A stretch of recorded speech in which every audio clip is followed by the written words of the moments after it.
ఆంధ్ర రాష్ట్ర ప్రజలందరూ కూడా రాష్ట్ర వ్యాప్తంగా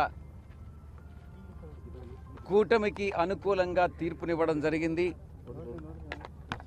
ఎవరైనా కూడా ప్రజాస్వామ్యంలో ప్రజల తీర్పును శిరసావహించాల్సిందే అన్నటువంటి విషయం అందరికీ కూడా తెలిసిందే. అది రాజ్యాంగబద్ధం కూడా. ఈ యొక్క వైఎస్ఆర్సీపీ మేము ఎదుర్కొన్నటువంటి ఈ యొక్క ఓటమికి కారణాలని సమీక్షించుకోవాల్సి ఉంది.